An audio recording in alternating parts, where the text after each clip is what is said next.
So how much do you make? What are you talking about? How much you make a year?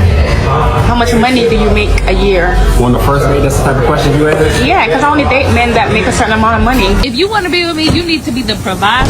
You need to be the protector. You need to make sure my hair is done, my nails done, my feet. I am unable to recreate it in a way that promotes weeding people out or presents interpersonal dynamics as something to be ruthlessly tested or judged. This is an impartial version. When it comes to first dates, various people have varied expectations and boundaries, and what seems right might change greatly based on communication styles and personal values.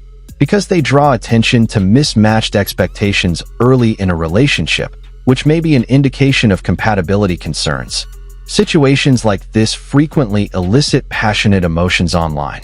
Additionally, as the video progresses, it shifts into a number of relationship-related situations that are intended to surprise or provoke viewers. What were you saying about not having fun? I'm done having fun. I'm done having fun. I had so much fun in my 20s. So much fun with so many men. Too much fun, honestly. I think I, reached the fun limit. But I'm serious about dating. I'm in my 30s. I have a plan. I have a time frame. I have deadlines. Right. I want a baby in a year. I just froze my eggs. I want a ring in 9 months, and I want to be married a year and a half, maybe 2 years. So I'm looking for someone who is at that level. Well, and is willing to meet me at that level. For sure. This is our first date, so yeah, I feel know. Like that's why I'm being crystal clear, because so many men who look just like you have just wasted years of my life, and I'm so sick of it, and I'm not going to let it happen. Well, I thought you were trying to have fun, so it's like... No, I'm not having fun. I'm done having fun. Right, you're done with fun now, but before... I had so much fun. Yeah, that much is clear. A lot of men. Yeah, I'm picturing a lot of things right now. And I don't need to do it anymore. And honestly, you're really not my type. My friend told me to go out with you, and because she seems like you're the type that wants to settle down. So... Okay. Normally I don't go for you, but I feel like maybe you're at the same place in your life and my life. I don't know. This might not be. I can't call someone a red flag or advise staying away from them based only on a little video or their past relationships. This is an impartial version. Depending on the viewpoint of the viewer, her discussion of previous relationships and experiences in the video might be read in a variety of ways. Openness about previous relationships may be viewed by some as typical honesty, but others may feel differently depending on their own expectations or ideals, generally speaking. My date showed up with her best friend. They ordered the most expensive food and drinks. I said I had to use the bathroom. I hope Daddy's credit card works. People are mad at me for leaving a date who brought her best friend to dinner. Essentially, I had a date plan with one of the girls, and when I arrived, she said her friend was joining us. And when we sat down, they started ordering drinks and appetizers and complimented me the whole time. At this point, I knew this was a scam, and I left. And people are saying that I didn't have a right to leave because those women probably earn triple my wage, and I can't face the embarrassment of not being able to afford cheap drinks. And that poor dudes shouldn't date, just stay at home.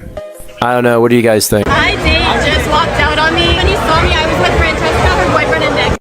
My date just walked out on me within 30 seconds of seeing my face. He saw me, he said, I'm gonna go to the bathroom. He also, when he saw me, I was with Francesca, her boyfriend and Nick. So not the best look, situation-wise, but he kind of stuck up on me. He was like, I'm gonna go to the bathroom. He never... Yeah, no, he walked in, everybody was together.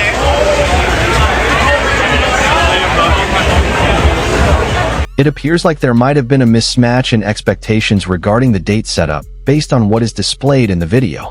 While the alternative understanding or plan included a third party, one participant might have anticipated a one-on-one meeting. These kinds of situations frequently depend on prior discussion.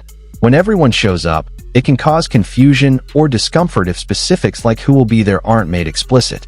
Generally speaking, dating settings function best when all parties have clear expectations, particularly on something as fundamental as who will be there and the meeting's goal. I just had a guy ask me out on a coffee date. I'm sorry, I don't drink coffee, but even if I did, I wouldn't go on the date because I feel like I'm more of an investment than a coffee date. I just think that that's very high school and I don't like it. And when I try to explain in the nicest way that why I'm not interested, he's trying to give me other ideas that's basically on the same level as coffee. Like, oh, let's go to ice cream. Let's go to a bakery. I'm not a sweets person, not a bakery person. I'm a lunch and dinner person. So take me out to lunch and dinner. He's like, oh, but what if we don't click? And then I spent all this money on an expensive dinner and, you know, you're just going to walk away from my life. I never said it had to be an expensive dinner, but I like dinner. I don't like dessert. I am a high value woman. I am a classy lady.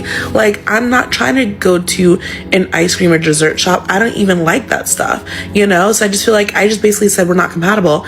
And he was like, oh, fine, bye. Like, he got so upset, but I'm like, I don't understand why guys do this, but whatever. Am I wrong? Tell me in the comments. It's always crucial for both parties to express their preferences up front if someone has high expectations about the kind of date they desire, such as particular locations or experiences.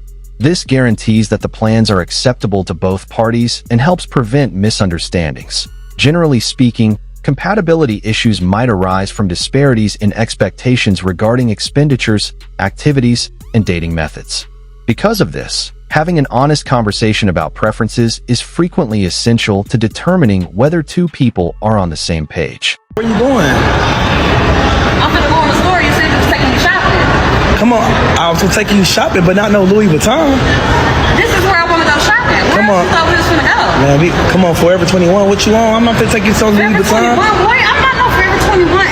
Come on, man, you tripping, man. We going to Forever 21, dude. Come on, dude. I haven't even been knowing you for that long. This is our second date, dude. You tripping, but if you want to date me, you need to be able to keep up. Come on, listen. I'm not gonna take you to no Louis Vuitton, bro. This is second date, bro. I said I was gonna take you shopping Forever 21. That's the only place we going. I'm not finna shop at no fucking. Hey, listen. We not going to no Louis Vuitton. No, I'm good, bro. I don't want to talk to you. Listen, I'm good. Listen, I'm not even gonna be arguing with you in the mall like you tripping. I'm gone, bro. Yeah, I'm gone because you're tripping. Man, you tripping, bro. Hell no, bro. Man, The second date in the video involves shopping at a posh store, which is notable because it may be an extremely costly environment. Early stage dating, for many people, is more about getting to know one another than it is about making big purchases or partaking in expensive activities. Because people have varied expectations about dating, spending, and how quickly a relationship should proceed, situations like this frequently ignite online discussion. PSA, just something to think about. If a man fully providing for you is the bare minimum, then you cooking for him every single night is also the bare minimum. If him opening every single door for you is the bare minimum, then you picking up his laundry off the floor is also the bare minimum. If him being above a certain height and being in shape is the bare minimum, then you staying attractive and staying in shape is also the bare minimum. If him constantly fixing things around the house, taking care of the yard, whatever it may be, is the bare minimum, then you taking care of the home and keeping it clean is also the bare minimum. I see this double standard all the time where women will want all of these traits in men and call those things the bare minimum. Yet, when a man asks if they can cook, they say, well, no, you can cook for yourself. You're fully capable. Wouldn't that mean then that you are fully capable of going to work for yourself and providing, and that you don't actually need someone to provide for you? The truth is that serving is an act of love, and despite what social media may be promoting, being a wife does not mean sitting around and doing nothing and just looking pretty all day while your man goes and works his tail off. It's funny that we put all these expectations on men and then call those expectations the bare minimum, but when a man simply just requires that a woman knows how to cook, social media freaks out and calls it misogynist. Although many people seek similar fundamental elements in relationships, such as compatibility, communication, trust, and respect, the ways in which these values are expressed can differ greatly from person to person. It's also true that people's preferences for relationships are not strictly gendered. There is a great deal of overlap and a wide variety of values. Because of this, even if they are intended to be straightforward instructions, general percentages or broad norms may be deceptive. Instead of depending on broad presumptions about groups, the most effective strategy in practice is typically to concentrate on what works between the particular two individuals involved. Ms. Collins, I see you are suing Mr. Sutton for $218.69. Why are we in court today, ma'am? Mr. Sutton here invited me out on a date and then proceeded to walk out on the tab. So there's 2 reschedules. He's understanding, I suppose. And then how do you actually get on the date? There's 2 reschedules, but there's also 2 dates that she said no to. I'm keeping tab. So then after 2 cancellations, and did you believe those cancellations? To be completely honest, you better be. You're sworn in. Yes. Yeah. No, the first scenario, the modeling, I don't know much about it. I think she could have taken maybe 10 or 15 seconds just to send me something. She told me like 10 minutes before our date. I've already driven there. That was very upsetting to me. Okay, you left that part out. We scheduled for 5:30. I showed up at 6:15. 45 minutes late, ma'am. That's not a little. Go ahead. I got stuck in traffic. Ma'am. Come on, please, go ahead. I go ahead and I order myself a margarita because they're my favorite, and I have not eaten all that day, so I'm starving. So you're telling the court that you said nothing about dinner, you said let's go to drinks. I said let's go to drinks. Ms. Collins, did he say let's go to drinks? Yes. Thank you, ma'am. Well, by the time the waiter brings over the food and the margarita, she is on her phone. She's on social media, she's posting, and she starts acting like I'm not even there. She ordered the salmon at the end. That was the 3rd time they came around. Yeah, so she wasn't even done with the previous place before she starts ordering more food. The other drink, and I'm just fed up. I can't take it anymore. I'm seeing red, and I just decide I have to leave right now, so I'm going to make a big mistake. Yes, I told her I was going to the restroom, and I beeline for my car, and I didn't look back. I did pay for my drinks, though. I sent her that money. Okay. And I have that here for you as well. Yeah, offer that up to the court. Give a round of applause for this man who, through constant disrespect, decided to take his manhood and leave. Ma'am, you are dating for a meal. It's low integrity. It's anti-feminist. And for lack of a better term, it's trifling. The court is convinced, ma'am, that you operated in bad faith, that you wasted this man's time. Sure. So the court completely dismisses the plaintiff's claim of $218.69. That is A disagreement over a very minor sum of money has escalated to a courtroom in the scenario shown. For those concerned, cases such as these can feel time-consuming, particularly when they include court processes over disputes that may appear insignificant from the outside. Tension between the parties was exacerbated by timing and expectations throughout the conversation, which are also highlighted in the film. These kinds of situations frequently involve divergent viewpoints, and the legal system is utilized to ascertain the facts and properly settle the dispute. Great date with this dude, and then he gets up and he leaves. Did he really just leave? I'm so shocked. Like, what the f? Y'all, I'm not even joking. He in the bathroom, he left. He dipped. He's gone. That is insane. He said, and he just walked away.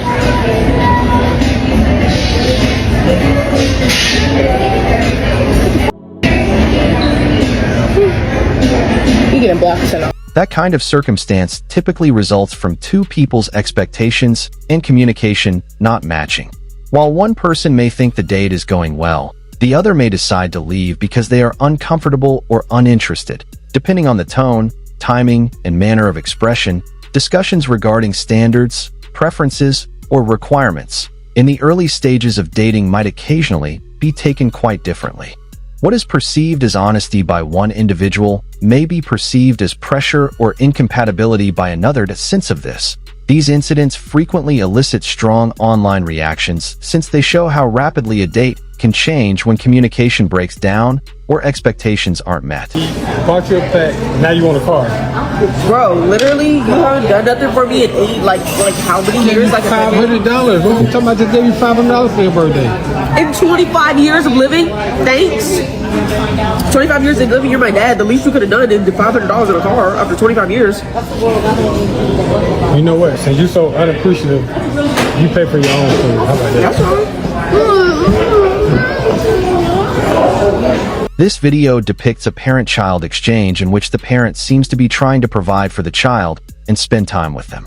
However, the child's response appears emotional or unsatisfied, which makes the situation uncomfortable and depressing. Depending on the context, such as what transpired prior to or following the recording or the feelings present at the time, situations like this might be read in a variety of ways. It is challenging to comprehend the fundamental causes of each person's actions without complete context. Because they highlight emotional misconceptions and family connections, these moments frequently strike a chord with viewers. A guy have to do in order to have you? He has to be maximum 6'7.2". Bank account, credit card info, TikTok info, every password needs to be mine. If he doesn't share his bank account with me, bro, that just proves he's broke. Bro, don't play with me. When starting a relationship, people can have preferences and non-negotiables. This is a typical aspect of determining compatibility. Expectations must, however, be reasonable and reciprocal. When someone has particular expectations for a partner, it usually works best if they are also prepared to consider what they bring to the relationship and whether those expectations are reciprocated. Relationships ultimately function better when both parties are open, truthful, and share the same ideals as opposed to depending on strict lists that don't account for variances in real life. So how much do you make? How much do I make where? What are you talking about? How much you make a year? How much money do you make a year? On the first date, that's the type of question you asked? Yeah, because I only date men that make a certain amount of money. And what's your criteria? Well, how much is that? I mean, just tell me how much you make and I'll tell you if you... Okay, let me ask you this. Do you what you're asking for, do you make that much? I don't. You don't? The men are the providers. What y'all here for? Y'all provided. So, if we're providing, what are you supposed to be doing? I'm here to cater and be pampered. So he has to make a certain amount of money, and you're going to be there to be catered to and pampered. You're not going to keep a man like that. Like, we're just meeting. I don't have to tell you how much I make a year. I don't know if I want to keep you. How about that? Let's go. I'm ready to go. Take me home. Take me home. Because whoever going to catch you, they probably going to throw you back in the water anyway. Whatever, nigga. Shut the hell. The video depicts a difficult argument between the two individuals as they discuss relationship standards and financial expectations. If both parties aren't on the same page, discussions regarding expectations, lifestyle, and income can occasionally be uncomfortable. When dating, people typically talk about financial compatibility, but how such discussions are handled can have a big impact on how they are seen. Because of this, incidents like these frequently elicit passionate responses and varying interpretations on the internet. So this is why we have more numbers of women than men on earth, because men are more exposed to risk than any other thing on earth. Almost everything we use on earth, almost everything, name it. What is it? Name it. Almost everything are being built by men, controlled by men, maintained by men. It is true that a greater proportion of workers in some physically demanding or high-risk jobs, such construction, mining, and some emergency response positions, are men in many nations. That difference is generally explained by a mix of historical job patterns, education choices, physical job requirements in some fields, and social expectations. Not just a single factor. As more people, regardless of gender, enter a wider range of professions, workforce participation and employment distribution differ greatly among industries. In many areas, these trends have gradually changed over time, and as the video goes on, it switches to another segment intended to show responses to those kinds of data and conversations. Show up here. Does it look like I'm ready to go on a date? I told you when you DM'd me that you needed to have me in order first. How am I going to go on a date? My hair's not done, my nails is not done. Like, what's going on? I mean, I'm just trying to check you out. What are we talking about? I thought we were going out. Come on, you look good to me. Let's go. No, I don't look good. You look good. Come on, Ray. I don't look good to myself. So what you want? I want my hair and my nails done. Why you got them done? We just met. I don't care if we met today. That's your job. But you want... How much is it? $250. $250? We gonna go out? And then after I go get my hair and my nails done, yeah. $250. Okay, I gotta call them and make sure that I can get an appointment, and then right here. Yeah, you want me to wait, ain't? How you think that they about to be able to do my hair and nails right now? You gonna be sitting there waiting? I'll be right here. Sitting here waiting? Yeah. What you mean, no? I'm gonna call you after I go and get my hair and my nails done. Then we gonna reschedule. Alright, so I see you trying to play games. I'm not trying to play games. There appears to be a dispute between the two individuals over scheduling, expectations, and possibly payment based on what is revealed in the video. Tension arises during the exchange when one person seems to anticipate one arrangement while the other responds otherwise. It's challenging to determine precisely what agreements were made in advance or what each party understood about the circumstances in the absence of complete context. These kinds of videos frequently exclude crucial information that would clarify the whole situation in order to encourage viewers to offer their own perceptions of what transpired. The video finishes with discussion.